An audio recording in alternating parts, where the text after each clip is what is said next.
What is up, everybody? Welcome back to the Super Fantasy Bros podcast, which is part of the Triple Play Fantasy Network. I am one half of the team, Kevin Coleman. I'm joined on the podcast by my co-host Jacob Dunn. Jacob, how are we feeling after 2 weeks? Are you already tilting? You're quitting? What's going on in your fantasy world? I'm feeling good, just good. Like last week, I think I went 6 for 4. The week prior, I went 7 and 3. So, I'm feeling good, but it could be a lot better. I am just holding out hope that some of these players that I drafted, they just get better as the season goes on, because some of my players are just starting flat out slow, Kevin. Yeah, no, they, they are. And then I like to also admit that in the Scott Fish Bowl, I lost to somebody that started Josh Jacobs. So my week, that's because I started Burrow, and Burrow definitely didn't do me. He got me 0.96 points in the Scott Fish Bowl. So, yeah, it's been rough. It's been interesting. I think that there's a lot of question marks right now that we still don't know yet. I think we haven't hit it back to the median yet, right? So I do think that we're going to find out that. But hey, I think it's been interesting. It's a lot of fun, a lot of storylines, a lot of things that are they real, aren't they real, and we're going to see a lot of hot takes getting thrown around still.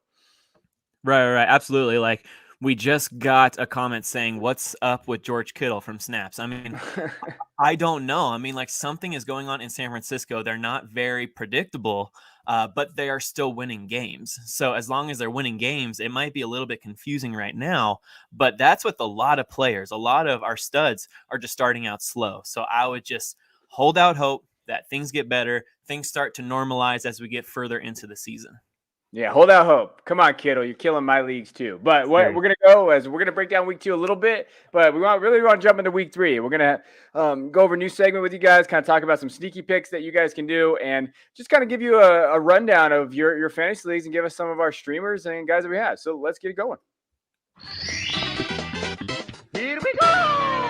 So we always kind of want to do some reactions. I think that's important. It's just to kind of talk about, how do we feel about that player as well. And I'm going to go first with, we'll start with our guys that stood out to me. And for mine, it was a guy that I watched in person, and that was Tony Pollard. I went and watched the Dallas game, which is a fantastic game, by the way. If you can get to SoFi Stadium, everybody out there that's listening, that's the best stadium I've ever been to in my entire life. It is fantastic. The way they built it, the amphitheater, the noise, the sound. If the Chargers had more fans, it would have been amazing.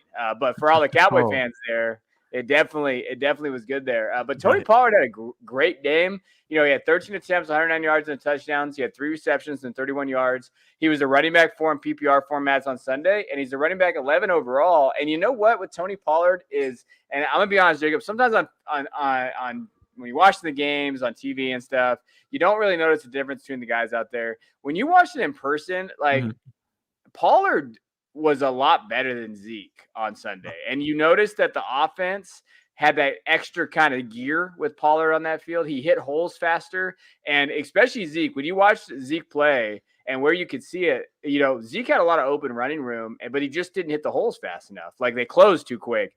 Pollard was doing all those little things that you'd like to see. He's getting to the outside. He could turn the corner. I know there's some question marks for me personally about, like, can he withstand that? It's good that he's kind of that 1-2 punch with Zeke. But he is also 209 pounds, so he's a little bigger than what people think. Like, I think Pollard's slowly getting into, like, must start as a flex, depending on how your leagues are, because I do think he's going to get involved, and they're going to use him. And they basically alternated series with Zeke, and I could see that if he scores like he did, like Pollard scored. Like, I think that could be a legitimate thing. So I like what I see for Pollard. On the flip side with Zeke, I think it's okay. I think Zeke's going to be fine. You have to hope he scores a touchdown like he did on Sunday. Right. But I don't know. I do think there's going to be some committee backfield stuff there going on. So I was a big fan of Pollard. So I saw the exact same thing as you did, even though I only watched it on my TV. That's so cool that you were able to go to that game. But I saw the same thing. Like, Pollard just looked so much more explosive, so much more faster.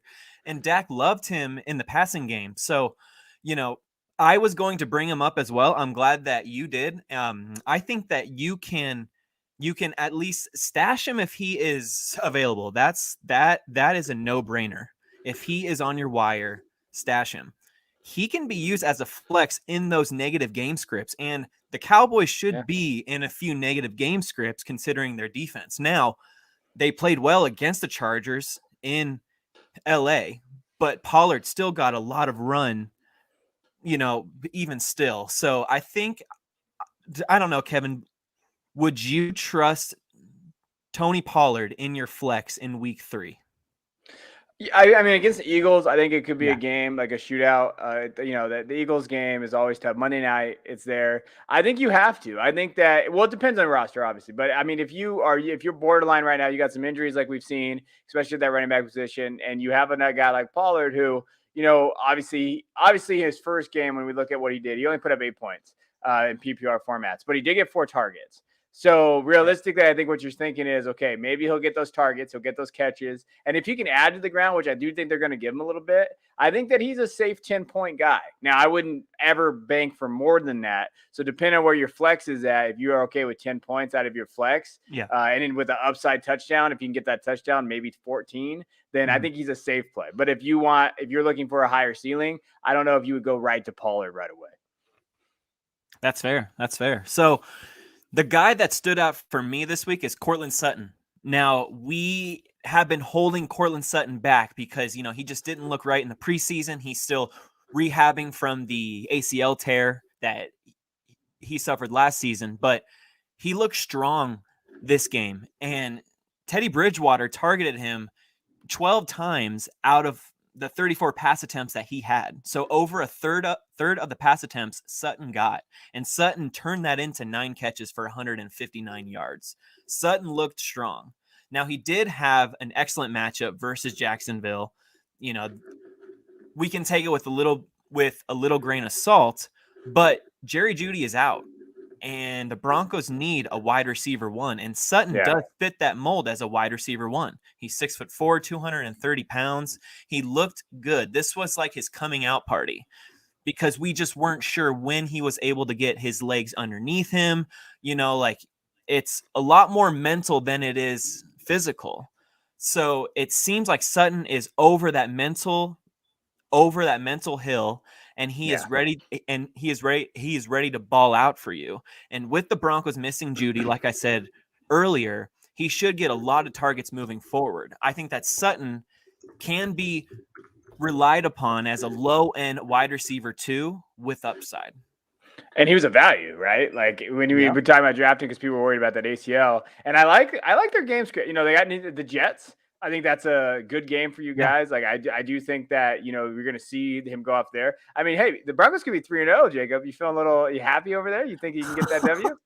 It is bittersweet because I've seen who they play 4 weeks after that, and it's just filled with the Ravens, Browns, and just tough teams. But you always feel good about that 3-0. So yes, I am super excited about that. You just take the W's when they come, especially in the NFL. But I will say, exactly. Ravens, you know what? I do think, with their injuries they've had, Marcus Peters as well. Like I do think that he can be there. The Steelers have not looked amazing. They've looked okay, but they just gave up 100 yards to Henry Ruggs. Las Vegas as well. I think that's a positive game script in terms of passing and their ability to kind of with Sutton there. So I like that. I like all those moves. Like I think Sutton could be that guy that we said like, hey, we talked about him though. We said he could be a value. We just said that knee. Like, hey, if you're going to trust the knee, go with it. And obviously we didn't know Jeudy was going to get hurt, but I think there is there. Now let's talk about some players that we're disappointed in. And it's funny. I put this guy down just because I've never been a big believer in him in terms of like dynasty, but I always thought this year he had a pretty. If it was Urban Meyer. Not Urban Meyer on that team, I think he'd be doing fine. But James Robinson, he was running back 27 on Sunday. He's running back 39 overall right now. He had 11 attempts, 47 yards, 3 receptions, and 17 yards on Sunday against Denver, obviously. But Denver's defense is legit. Like so, I do want to say that Denver's defense is one of the I think what top 8 in the NFL right now. Absolutely. They can play. So I do want to take away from that. But Houston was concerning. They played against Houston, who I think is better than most people think, but he only had 25 yards there. So in PPR formats, he's only had 8 and 9 points. And I think the targets is there. That offense is struggling right now to create an identity. And I think that's one of the biggest things. I'm nervous about him, but I do think he has a bounce back game against Arizona. Like I think that, especially with what Arizona just let Dalvin Cook do to them. Right. So I do think that there's going to be a bounce back there, but you got to be disappointed. I think a lot of guys have started him as their running back 2, I would assume, or running back 3, but probably running back 2 in leagues. I get a little nervous there. I know that he finally out-snapped or outplayed basically Hyde. They didn't use Hyde in a lot of different ways. And I think it was something like, I believe that Hyde only got 2 carries. I think total touches, and Robinson had 14 touches. Mm-hmm. You'd like to see that number go up if you're a Robinson guy. But I think there's some question marks with that Jaguars offense. They have not looked good, and Urban Meyer's got to turn that around. I don't know how much you can trust him. I think you have to start him this week because I think he has a positive matchup, and I think he has a good outlook against the Cardinals. But if he doesn't do good this week, you could be in some trouble. I was going to say the same thing. This is like his final test, because in week 1 against Houston, he was supposed to ball out. He's supposed to be the main guy. But like you said, he got Urban Meyered, like we just don't know how he's going to divvy up his touches. So yes, Arizona in week 3 is going to be his last straw. If he does not perform, then I mean, he is a cut. Well, he's not really a cut candidate. He's like a hold, but man, it'll be hard to roster that guy. It's going to be hard. All right, who do you got for your disappointment? All right, I am super disappointed in AJ Brown. He was wide receiver 62 on Sunday, and through the first 2 weeks, he's wide receiver 48 overall. He got 9 targets last week, but only turned that into 3 catches for 43 yards. He had a smash spot where top 10 wide receiver numbers were almost a given against Seattle, against Russell Wilson. Like, this looked like a barn burner, and it was a barn burner, but AJ Brown did nothing. Like, you wanted to look into those stats, like if you are an AJ Brown fantasy manager and say, okay, so how many touchdowns did AJ Brown get? I mean, they scored 33 points. He got nothing. He got 43 yards. And all of those yards just came on short screens where he had to do most of the work. Like he churned like 15-yard chunk out of screens. So, he had a bunch of miscues downfield. He also had an awful drop too. That is just uncharacteristic of AJ Brown, where like he beat his defender on a double move and he just flat out dropped it. So he has been a major disappointment through the first 2 weeks, especially last Sunday. But I do feel like there is light at the end of the tunnel. I am not panicking if I have AJ Brown. In fact, if you want to put out some feelers and see if you can buy low, I would be doing that ASAP, because he's still getting the targets. He had 8 targets in week 1 and 9 targets in week 2. So he has 17 total targets. So he's still getting targeted like a wide receiver 1. He just needs to get on the same page as Ryan Tannehill, and he has plenty of season to do that, but I think that it happens in week 3. Something clicks and he becomes who we drafted him to be in that 2nd to 3rd round. So buy low on AJ Brown if you can. Yeah, I think, and that's the reality of it is, and you hit the nail on the head. It's the targets that that's why I'm not worried that way. Right. He's getting the target share. Him and Julio have got to learn how to play with each other. I think that offense is a little, I don't want to say, obviously Henry had a great game, and they're gonna lean on them a little bit. Tannehill's been a little off as well when you watch those games, and just that scheme. I know they're learning, so I think it's gonna take some time. But like you said, week 3 should be his thing. With that we're talking about, I mean, week 3 is a turning point for a lot of these guys. Like this is now, I think week 3 is kind of the week, and I don't want to over exaggerate that week, but week 3 is the week that we start determining, okay, what is this season going to be for some of these players? And I wrote a dynasty trade value article today, but I talked about it. I said, hey, week 2 really not when you can really buy low and buy high on people, because we're still worried about kind of where they're at. Week 3, 4, 5, though, is when people start really tilting and they start getting really concerned about some of the guys on the roster, and you can start flipping guys. And I think it's just to point out, week 3 is an important week. Absolutely, yeah. And AJ Brown returns home in week 3 to face the Colts. The Colts aren't as good as they are at home, as so that's definitely a beatable defense, and they just let Matt Stafford throw the cup all day. So I would definitely trust Brown next week and try to buy low, as I said earlier. Yeah, and like we saw there, I mean, Tannehill is looking like Miami Tannehill right now. Fix it, Tannehill, Yeah. okay? Because you were a value going into the league. Right. All right, let's go to waiver wire ads. Let's shift forward. Let's go into week 3 waiver wire ads for everything. And again, I'm more of a dynasty guy, and so like my waiver wire ads are not looking very there's not a lot of waiver out there, but I know in redraft we have some guys, so we definitely want to mention different dudes here and players that we like. So Jacob, give me one guy that you feel like you should be adding in your leagues. So here's my weekly reminder to pick up Kenneth Gainwell and stash him at the end of your bench. For the second week in a row, he operated as Philly's number 2 back over Boston Scott. Boston Scott, for the second week in a row, didn't receive a single touch. Gainwell, he had 8 touches. So he had 6 carries and 3 targets. He didn't do a ton. He rushed for 14 yards and he caught 2 passes for 18 yards. But as we get further into the season, I expect the Eagles to give him even more work. And Miles Sanders isn't lighting the world on fire. He had 55 yards on 13 carries. It's decent. And he had 1 catch. Like, he is not the preferred pass catching back in Philly.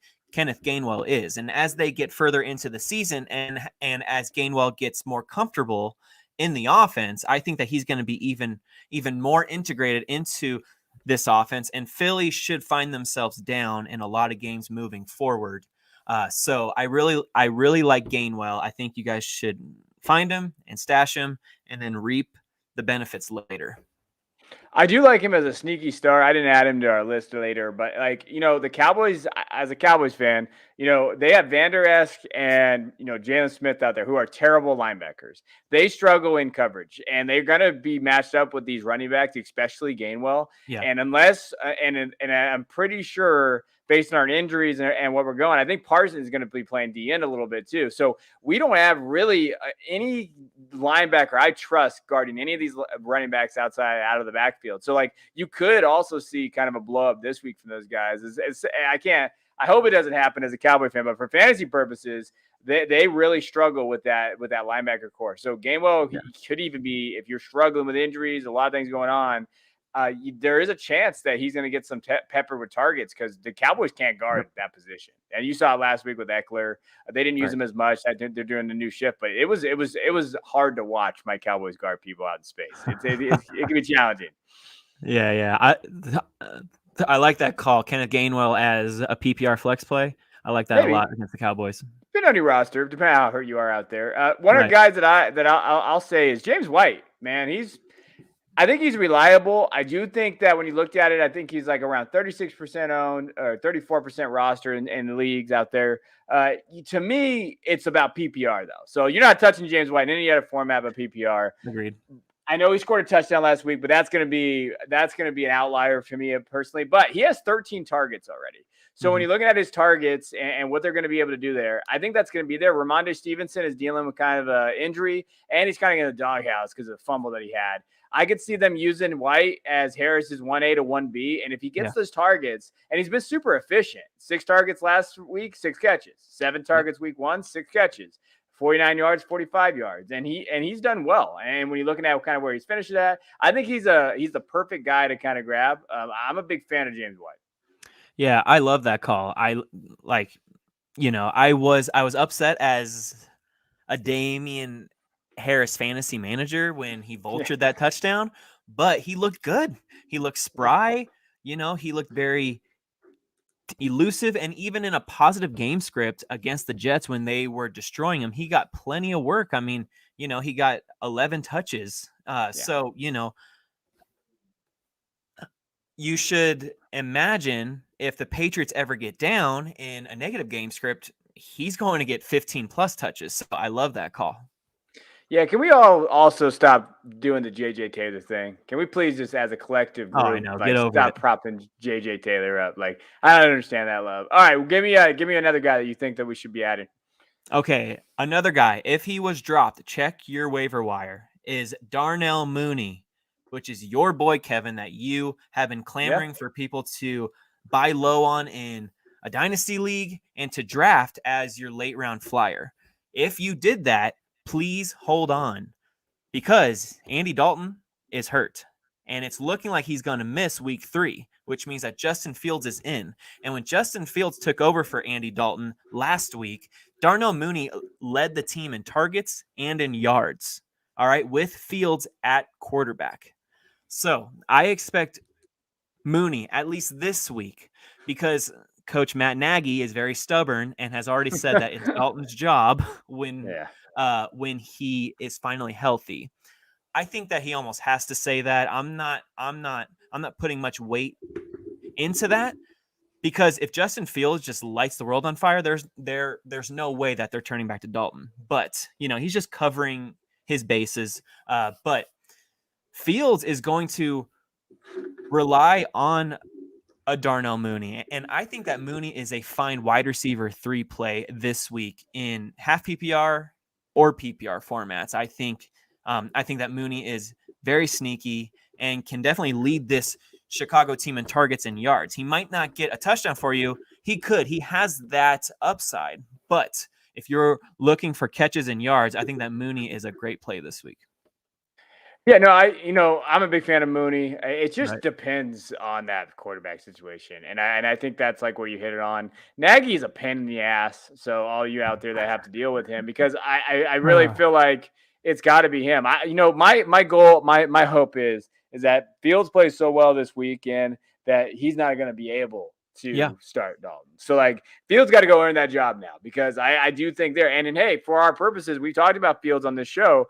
I think that Fields could be a league winner in redraft too, because I do think that he has upside. So if you can start or stream Fields and with another quarterback that you have, especially that rushing upside, we could be talking about these two guys leading teams to the championship. But again, week 3, big week for these guys, and they got to really step up. Now I'm gonna combine this, because I realized that one of my sneaky start sits is also my waiver wire ad, so I'm just gonna put it in 2. But we're gonna have a new segment called Sneaky Start Sits, and this is kind of a little bit different.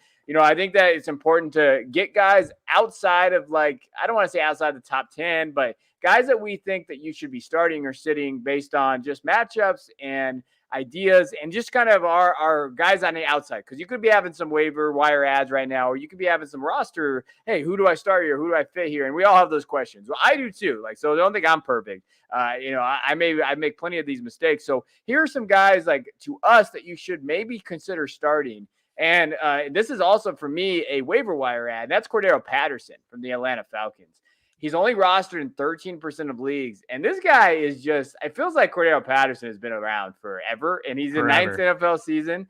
But you know what? I think he's finally like a viable fantasy weapon because of the way Arthur Smith is kind of using him. Arthur Smith is maximizing his strengths. He's the number 2 running back in that team. So on that team, and I don't know about you, Jacob, but Mike Davis has not looked good. I know he got his targets and he got his receptions, so he got those cheap little fantasy points. But Mike Davis does not look great. You and me both stayed away from Mike Davis. Yep. And we talked about that. But hey, he had, when you looked at what he put up last week and the week before. So against Philly, Patterson had 54 yards. Against Tampa Bay, he had 11 yards only against a tough Tampa Bay defense, but he had a touchdown. But then he also had the targets. He got 6 targets and 58 yards and a touchdown. He had 23 PPR points last week. Mm-hmm. I don't know if he's going to be putting up that every week, but in that offense, which is not great, I do think that he could literally be that third target guy. You have Pitts, you're going to have Ridley, and Ridley hasn't looked amazing. Right. I think they can use Patterson in a bunch of different ways, and it kind of depends on the format you play on. Patterson can be a running back or a wide receiver. It kind of depends where you're at, but to me, he's a flex option at this point against the Giants, and I think that's a positive matchup for him. I do think that they can come out there. He's got kind of dual eligibility in some leagues. I think he's a fun little guy, and if Davis goes down or something happens to Davis, Patterson's going to step right in, and now we're talking about someone who's faster than Davis, more athletic, and can catch. Sign me up for that. Yeah, I mean, we have talked about these guys that we love when the head coach gives them manufactured touches. Cordero Patterson gets touches no matter what. He'll either rush or he'll either get targets out of the backfield. So, I mean, like that's an extremely safe floor for you. Like you said, he's not going to get 2 touchdowns every week, but he has that upside, which is incredible, especially if he has running back and wide receiver dual eligibility. He even got a touchdown called back just because he stepped out of bounds just slightly. So, I mean, he he could have had an even bigger game. Like you said, he's been a lot more effective than Mike Davis. And yeah, he is an excellent ad, but we should definitely temper expectations. But, he needs to be rostered in all leagues for sure. Yeah, no, for sure. I think that's there. All right, who is your we'll go through your start and sit. So who's your start for this week at the running back position? My start this week at the running back position that I think can crack the top 24 is Tyson Williams out of Baltimore. All right, Williams had 15 touches last week against Kansas City. He continues to lead that Baltimore backfield despite Freeman and Murray. Detroit, as we just saw, allowed Aaron Jones to run all over them and put up 4 touchdowns against them. I expect Tyson Williams to make the most out of his 12 to 15 touches and sneak into the top 24 this week against just a very young Detroit Lions front 7.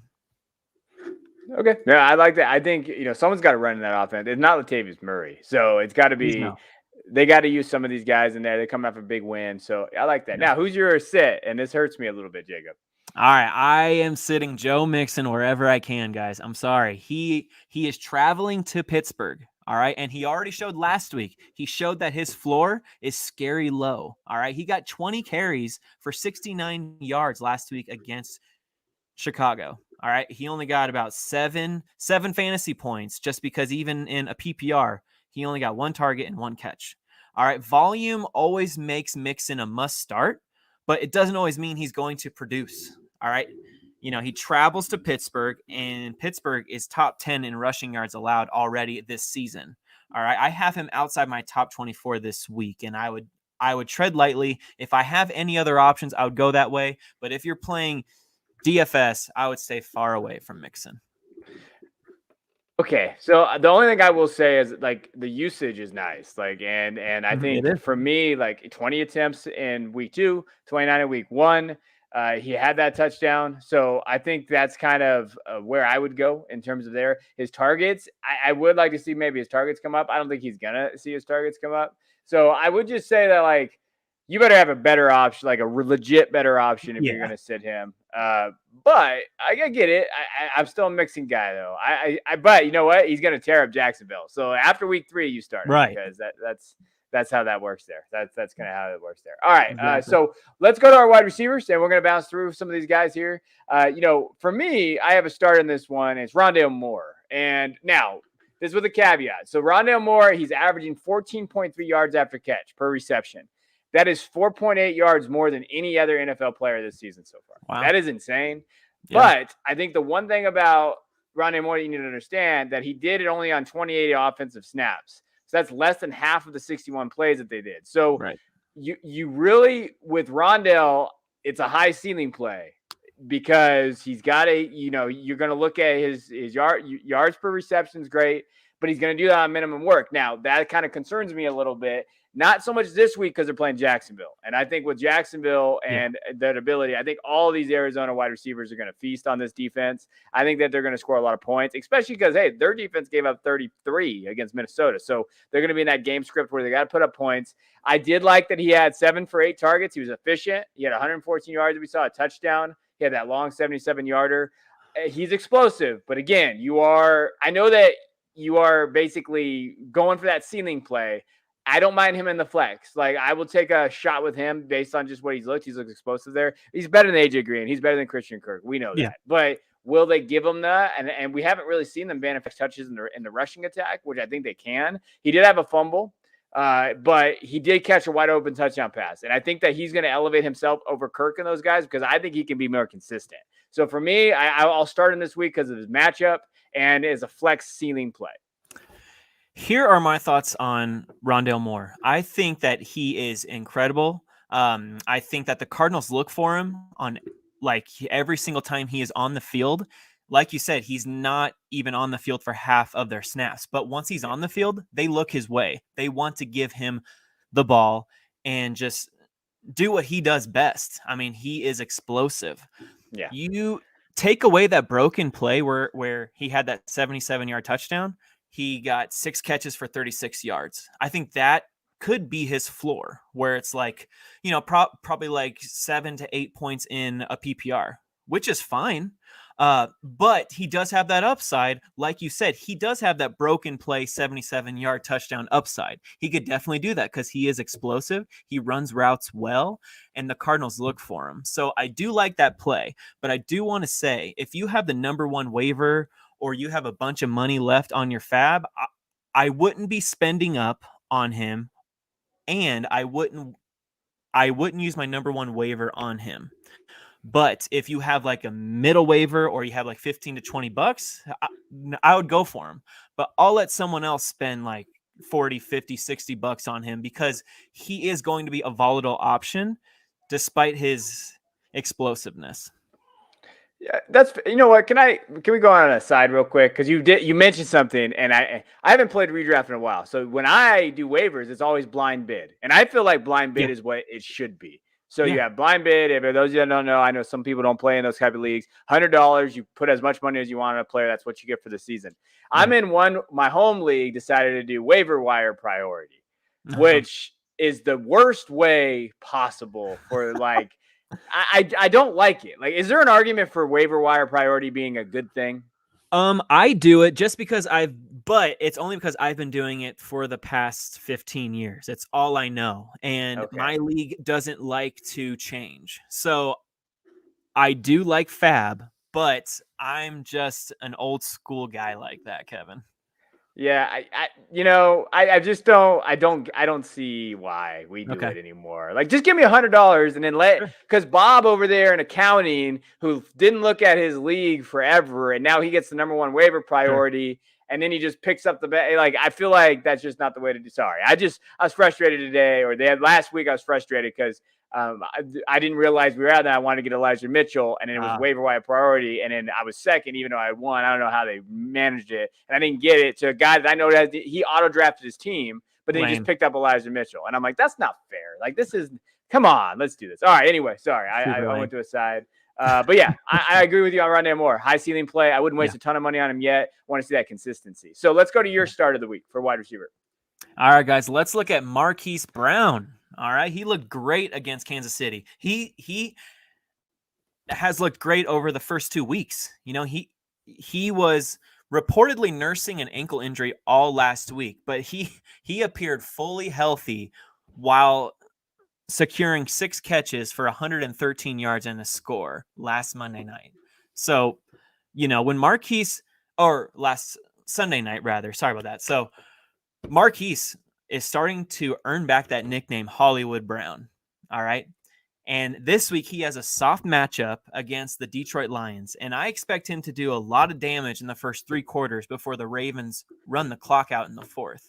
And if the Detroit Lions actually make this a game and they get Hawkinson involved and Swift, and, you know, they have shown us that they can hang in games. I mean, they almost beat the 49ers in week 1. They hung tough with the Packers until the second half, but they've been showing well. So if they show well against the Baltimore Ravens, then Marquis Brown is going to have a very busy day. And he is always thought of as like a wide receiver 3 or 4. I think that wide receiver 2 numbers are a given this week. Okay. And he has that wide receiver 1 ceiling because he's been having a stellar start to his season. He has a touchdown in each game. I believe he's top 15 on the season so far. So I can definitely see wide receiver 1 numbers, but I am banking on him cracking the top 24 this week against the Lions. Yeah, I like Marquis Brown. I've always kind of been on that forefront with him. I think that, you know, the biggest thing was game script, like you mentioned, and those type of things. But yeah, that's a good call. I mean, I think if he scores a touchdown for you, he's there. And I still believe. I mean, I believe last week I started him over Sterling Shepard, and I thought I shot myself in the foot after watching Sterling Shepard. And luckily, he scored that touchdown. Yeah. Looked good, and I won. But I'm a Brown guy. I've never been like openly about it because you'll get ridiculed by everybody. But I've always thought that he's not a wide receiver 1. I just always looked at him as getting drafted as like as a wide receiver 2, like just a mid-tier wide receiver 2. And if you look at him like that, he's a great asset to have on your roster. Agreed. All right, let's go to your sit. All right, guys. I am sitting Mike Evans everywhere. He has to travel to LA. All right. He he is going to get matched up against the best corner in the league, or at least one of the best, in Jalen Ramsey. All right, Jalen Ramsey is known to just wipe away wide receivers, much like a Jair Alexander in Green Bay. All right, Mike Evans, to his credit, had a bounce back game in week 2 after being held to 3 catches for 24 yards in week 1. He posted 75 yards and 2 touchdowns versus the Falcons. All right. He was able to take advantage of a very easy matchup. Now he has to travel to LA. Like I said, he's being shadowed by Jalen Ramsey. This is going to be tough sledding for Mike Evans. So for me, he's a wide receiver 3 option at best. Yeah, I don't know what to do with that. That receiving room, like, I think back, it's going to be one of those things. And I think the underrated part about this is Gronk. Because if Gronk is going to keep playing like a tight end 1, we're literally like a top 3 tight end here, that's going to take away from these wide receivers. Like Antonio Brown, like we did the first week, and the second week he disappeared. Like if Gronk is going to do that week on a weekend basis, we're screwed if we own Mike Evans, Godwin. The only guy I own out of this is Evans and Antonio Brown. I don't actually have Godwin, but if Godwin elevates his play too, someone's on the outside, right? Like at a certain point, like one of these guys is there. And I think with Evans is you're hoping he scores a touchdown. Right. Like I think that's kind of where it's at. And that's kind of the scary part there. All right, let's go to tight ends. Let's talk about some tight ends here. And I took a shot on this one. I wanted to go a little deep. And I went my guy Dawson Knox. I think he's a good start this week. He scored a touchdown last week. Buffalo hasn't looked amazing. The Josh Allen hasn't looked great in a couple of games. I know he played Miami. He's 35. They won 35-0. Tua got hurt. But I do think that I like the targets, and he's been efficient. And against Pittsburgh, 4 targets, 4 receptions, 41 yards. He had a touchdown last week. I've always thought Dawson Knox was a little underrated, but against a tough Washington team and that tough Washington defense, I think they can use Knox in a lot of different ways. And especially with that pass rush, I think he's going to get a lot of little chip releases, and I could see him getting some extra yards there. I know Allen likes to push the ball downfield, but I think that the game script and the scheme that they're going to use is actually going to use Knox in a lot of different ways. So I think that he could be if you stream your tight ends out there, which right now the tight end landscape sucks. If you don't have Waller, Kelsey, and Gronkowski and Hawk, after that, Kittle is a struggle. Mark Andrews has been kind of a struggle this year. Right. There's a lot of like, who do we start here? What are you doing? So give me Knox as like a deep sleeper play. I think that with that touchdown and what he's able to do, I think they're going to get more involved. So give me him this week. I'm going to see what he can do. I like that play. All right. So for my tight end, who I think can sneak into like that tight end 2 range, like the low end tight end 1, is Cole Kmet out of Chicago. Now, I know he took a huge step back in week 2 after getting 7 targets in week 1. All right. He only saw 1 target in week 2.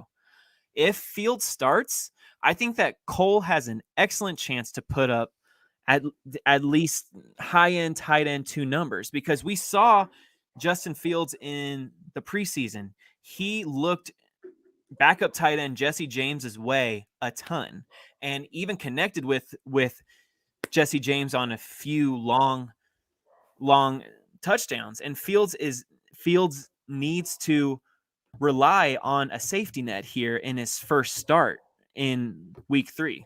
Okay. Yeah. I already said that Darnell Mooney is, you can bank on him being a wide receiver 3 this week. I think that you can bank on Cole Kmet putting up decent numbers. Like, I can definitely see him grabbing at least 5 catches for 63 yards with a chance of a touchdown. I think that's very reasonable and within the realm of possibilities here, because as I said, Fields needs that safety net, and I think that Cole can provide that. And he's out snapping Jimmy Graham still, so it's Cole Kmet's job right now.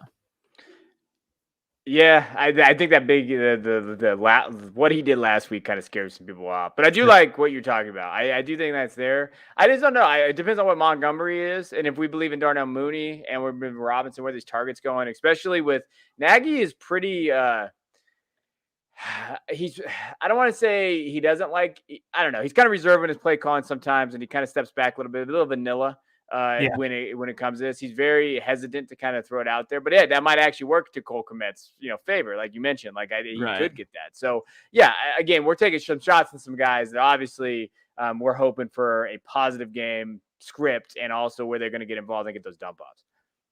Absolutely, yeah. And one guy that I am sitting this week at the tight end position is Logan Thomas. All right, he has to go to Buffalo this week. All right, Logan Thomas had a decent week too, where he caught 5 passes for 45 yards with Heineke. All right, but he has to travel to Buffalo this week, where they are top 10 in least amount of fantasy points given up to tight ends so far this season. Okay, I don't see Logan Thomas finishing inside the top 15, and I would definitely pivot to a streaming option like Cole Kmet or even like a Dawson Knox. I know that it's safe to go with Logan Thomas, but I think that he's going to get 1 to 2 catches at the most because Buffalo has been stellar against the tight ends this year. And with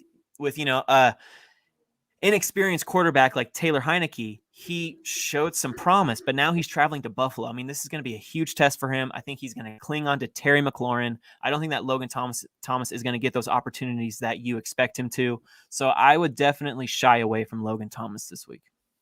Okay. No, I agree. I've never been a Logan Thomas guy, but I do agree with that defense and where he's at. So I agree there. So we want to do defense. We're going to add some defenses to our lives today because I realize redraft's different and we want to make sure that we hit everything real quick. Obviously, we'll go a little faster. I'm a Miami Dolphins guy this week. I think that, obviously they got just, last week. I'm throwing away last week, especially with what happened with Tua and all that. New England, they played okay. They had a sack, 2 fumble recoveries. The 17-16 game. But the biggest thing for me that hinges on this is they probably don't.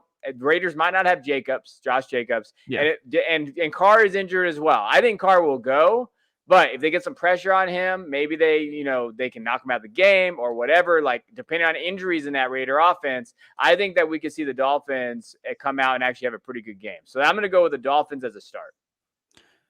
That's a good call. I mean, Derek Carr has been playing well. But as you said, he is hurt, so that could affect him in week 3. So my defensive start is the Carolina Panthers. All right, they travel to Houston this week, and they face rookie Davis Mills. All right, and Davis Mills did not look good in the preseason, and the Panthers have looked great. In week 1, they scored 10 fantasy points against the Jets. And in week 2, they scored 12 fantasy points against the Saints. So, I think this is going to be an excellent, this is going to be, an excellent test for the Panthers in terms of, this should be a slam dunk stream, right? I mean, like they're going against a rookie quarterback. And sometimes when you just say, all right, this defense, this is like a top 5 defense, lock it in, they always disappoint. They always seem to disappoint. So I think that this is going to be a fantastic test where let's see if they do what they're supposed to do. All right. Let's see if they completely dominate the Texans and just get that momentum for the rest of the season. So I really like the Panthers this week. One defense that I am definitely sitting is the Washington football team. Like we said, they have to travel to Buffalo. All right. They have to face Josh Allen, whom, like you said, Kevin, Josh Allen didn't look great. So I think that he's going to have something to prove this week. And, Washington football team didn't look great against a mediocre at best New York Giants offense. They did not look great. And Washington was at home. And now they have to travel to Buffalo to face Josh Allen. I'm sitting Washington wherever I can and streaming for sure. And hopefully stream the Carolina Panthers. Yeah, I'm staying the hell away from Washington's defense. Yeah. That was one of mine too. I was a big stay away from me. is there. So those are our start sits. So I hope and again, these are guys that I feel like outside sneaky, some of these guys that we can go over and talk about that you should be putting in your roster, especially next week. And as we go, we'll be getting a little deeper on this stuff. But I want to go to our dynasty panic meter because that's what I love. I love talking about it. And, I'm going to go through four guys that, and again, this doesn't mean that I'm really panicked. I'm going to kind of go through, but Brandon Ayuk is someone that I think everybody is talking about, right? Like that's the guy that we got to know. Obviously, in week 2, we saw more snaps. Okay. He had 1 catch, 2 targets. He logged 54% of offensive snaps, and he only had 30% in week 1. So I do think the game is coming. So I do think that they're going to use him more. I like his usage rates, what he's doing there. Okay. Yeah. As far as dynasty goes, do not sell Brandon Ayuk right now. Like that is the worst thing you can do. I'm holding him, or I'm going to actively try to go buy him because regardless, remember Ayuk scored double-digit PPR points last year in 8 of his 12 games. He can be a solid wide receiver 2 option. He's about as low as a price as you're probably going to get. Like at some point, Shanahan talked about it a couple of days ago that he's not in the doghouse. Whether you believe Shanahan or not, I do think that we know how injuries can kind of hinder guys, especially hamstrings. Like we know, like I'm old now. I hurt my back changing my kid's diaper. Like that's kind of like I get it, and you're out of there. So just for perspective and trying to think, okay, should I trade for him or should I not? In dynasty PPR leagues, he went straight up for Elijah Mitchell last week. I get the Elijah Mitchell thing and the running backs, but that's as low as you possibly get for Brandon Ayuk. Like that's there. And also I made a trade for Brandon Ayuk. So I waited to tell everybody until we got on here. So I traded Mike Evans for Brandon Ayuk and a 2023 first. Excellent. So I got the 2023 first that I like. I like that class a lot. And I got Ayuk on a rebuilding team. It's pretty rebuilding. I'm definitely rebuilding in terms of like my league. I lost Akers and Dobbins in that league. So I definitely just said, screw it. I'm just going to kind of rebuild and go for it. Nice. But that's kind of the price. Now, like 3 weeks ago, if you wanted to do that trade, you'd have to add a first, probably the other side, and try to Mike Evans a first for Ayuk. So I do think right now is a good time to buy him. I understand what we're talking about in terms of like his usage and all that, but it will be all right. Trust me. It's going to be okay. Like I'm a big Ayuk guy. I think he's going to be all right. My next guy is Mark Andrews. Obviously, he's been disappointing. He's also third. I think he's third on his team as targets with Sammy Watkins and Marquis Brown. So that's not good because you always want to see your tight ends, the top tight ends, be the second leading in targets at least. But we know what he's been able to do. He's in 2020 finishes tight end 6, 2019 and finishes tight end 5. I think that right now he got injured in camp. He had that scary episode. They're trying to figure out that offense, especially with that scheme. Obviously, Brown was there. I think that we're going to see him bounce back and have some touchdowns. And I think for me, Andrews is a hold if you have him, but a buy if not. Like if you could put in Dallas Goedert plus something to get Andrews right now, I think you do it. And there's an argument to be said that you could probably trade Kittle and get Andrews plus something right now. And with Kittle's value kind of decreasing a little bit, if you're not big on Kittle, there's still a belief that Kittle's that top guy with Andrews going down, and maybe you can get another asset to pair with him. Like I wouldn't hate it. I wouldn't necessarily do it, but look for Andrews to bounce back. And one of my hot takes is this week he's going to score 2 touchdowns. Let's go. I do think that he's going to come back. We'll see if Andrews can do it. Tyler Lockett for me, hey man, he's been crushing it. So Tyler Lockett. I want to preface this by saying I love Tyler Lockett, but he has 12 receptions for 278 yards and 3 touchdowns. He's averaging 28.9 fantasy points per game. Whew. That's not going to be sustainable. And with DK Metcalf coming, and Metcalf has had the targets, and it looks like he's healthy. I know he banged his knee, but he's there. To me, this is a sell high for Tyler Lockett. Like, to me right now is the last time in Dynasty that you can sell Lockett for a very high price if someone's willing to buy. Now, I don't know necessarily if that's going to happen. But if you're rebuilding, get a first in either draft, I do it. If you're contending, I might trade Lockett for like 2 pieces then. Okay, give me more balance on my team than have Lockett on there, especially that wide receiver position, which is so saturated. We talk about these guys like they're interchangeable. I don't mind giving rid of Lockett and getting 2 assets out there and rebuilding that way. So, like, for me, those are the guys there. I did want to mention Davis Mills a little bit. If you drafted Davis Mills and are not trading him before Thursday, I don't know what you're doing in Dynasty because you can get a second. go get a second, and go get a second in the 2023 class, because the second in the 2023 class is going to be like a late first.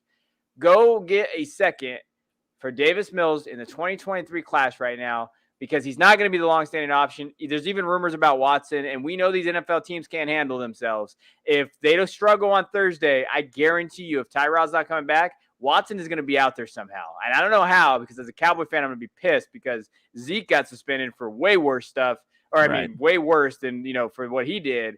But Davis Mill, you got to get rid of him now. Like, this is your window. It's going to close fast. So get rid of him before Thursday.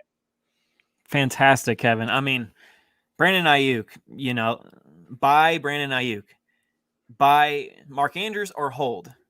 Tyler Lockett, sell if you can. He's 28 years old. I love all this stuff, buddy. Like, I am a student just like all of you guys listening right now. So listen to what Kevin says. He is the dynasty master, all right? If you need to rewind about 3 minutes, listen to everything he said, all right?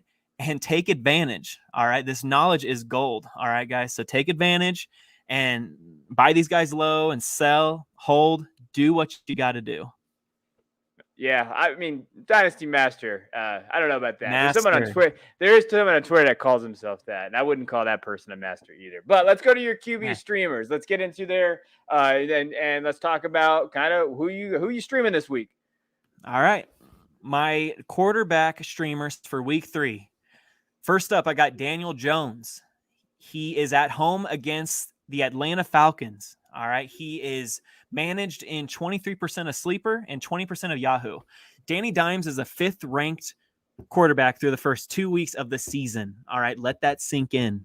He is averaging 258 passing yards per game to go along with 2 passing touchdowns and 2 rushing touchdowns. His high floor comes from his rushing yards. Last week against a stout Washington defense in Washington, he ran for 95 yards on 9 carries and a score. All right. This week, he returns home against an Atlanta Falcons defense that is allowing a league worst 40 points per game. All right. Fire up Danny Dimes as a low-end quarterback 1 this week. And my second quarterback streamer is your boy, Kevin, Sam Darnold, at the Houston Texans this Thursday. All right. He's managed in 26% of Sleeper and 15% of Yahoo. All right. He is out there, guys. And he has an excellent matchup against Houston. All right. Darnold made my streamers list in week 1 when he faced the New York Jets, and he did not disappoint. All right. He scored 19 plus fantasy points. And even last week, he scored 19 plus fantasy points again. All right. He is consistent. All right. And you need consistency. All of you Ryan Tannehill owners and, all of these quarterbacks that aren't panning out for you, I would go for Sam Darnold here if Danny Dimes isn't available. All right. Sam Darnold is averaging 292 passing yards over the first 2 weeks of the season, along with 4 total touchdowns. I expect Darnold to throw another 275 to 300 passing yards with 2 scores as the Panthers beat the Texans handily on Thursday night. Yeah, I'm a big Darnold guy. I'm so happy for him and what he's been able to do so far. I know it's early, but he could be a low-end quarterback 1 and a mid-tier quarterback 2 now. Yes. And you were getting him. He was going as QB 30 out there, people. Right. QB 30. And, to me, I just think I love what he's been able to do. I think the weapons around him has been good for him. Exactly. And what I compared him to was I think he could be Carr. So I think he could be Derek. I think Carr is a career. Like, that's kind of, I feel like, could be a very solid base for him, have a very solid QB2 career. Mm-hmm. And that's where I hope that he does. Like, I like that. I'm out on Daniel Jones, though. You can start Daniel Jones. I don't trust Daniel Jones. I'm not but I agree. We'll see who's right here. I get that the matchup is there. I just don't trust Daniel Jones. Like, I just as a Cowboy fan, I'm a little biased. I'll be honest. It's all about the matchup, man. I know it's about the matchup, but oh God, like that offense. I will say this: I'm not a Jason Garrett guy, but he had a perfect game plan last week, and they would have won had Daniel Jones didn't just slightly overthrow Slayton. And the biggest thing for me is that Golladay thing. Golladay doesn't create a lot of separation. That's always been the thing. Right. So Daniel Jones, he's always had Stafford. that could accurately get him the ball in places that Daniel Jones just can't do with Golladay. Right. So that, I think, is the struggle that you're going to have with Golladay, is that if you can't create that separation, Jones isn't confident enough, I think, to get it into those tight spots. Right. So I do think that we could see him after the Golladay kind of outburst. Maybe he'll try to risk a couple throws, and I think maybe where those interceptions may come from this week if he tries to do that, if he tries to force that. But I believe Evan Ingram's coming back this week, right? Yep. So I think that could be also a big play there, like you mentioned too. So right. But are the Falcons capable of picking off Daniel Jones? Like, that's where it's such a I don't know matchup, and like Saquon Barkley, he's supposed to be he's supposed to have 10 days off. He's supposed to be good to go as like your surefire RB1. So, I mean, if he's even if Saquon's even like 80% of what he was in his rookie year, I think that's only going to help Daniel Jones in the passing game, making him a very safe play this week if you're streaming. That's all I'm saying. All right. No, that's fair. I can't agree with everything. We'll see. The matchup is there. We'll see if he lets you down. I would not bet money on Daniel Jones. That's kind of my life. But I know fantasy's different. So we'll see there. All right. Let's go real quick through our locks of the week, guys that we think are going to be there. I think DeAndre Hopkins is going to be wide receiver 1 this week against Jacksonville. He did see only 4 targets last week, but he had 8 the week before. He had 2 touchdowns. I expect him to have a great game against Jacksonville. So for me, Hopkins is my lock of the week. I love that play. And for my lock of the week, I got Austin Eckler as a top 5 RB. Lock it in. Eckler, after not receiving a single target in week 1, he received 9 targets in week 2, catching all of them for 61 yards. As you saw, Kevin, as you were there in person, right? I mean, the Chargers are prioritizing getting Eckler the ball, and he will be plenty busy this week traveling to Kansas City to take on Patrick Mahomes and company. All right, so I expect Eckler's floor to be top 10, but I am locking in a top 5 performance, projecting 8 to 10 catches for 120 plus total yards and a score. Okay, I like that. I think Eckler's look great. I think they're going to get him the ball a little bit more involved.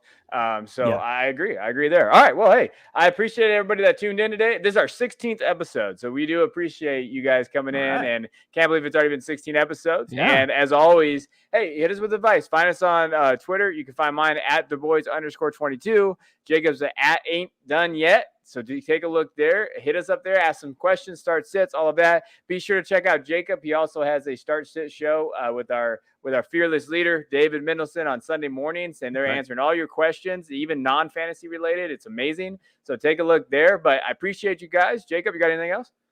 I just want to say, guys, if you are 2-0, do not rest on your laurels. If you're 1-1, you're doing just fine. If you are 0-2, guys, there's still plenty of season left. All right, guys, 1 week at a time. Let's go 1-2 this week. Let's dominate week 3 together. All right. Hey, it's all about matchups. Sometimes you're the second highest scorer and you play the first highest scorer. So brutal. Those are brutal, but just keep chugging along. And we appreciate you guys, and we'll see you guys next week.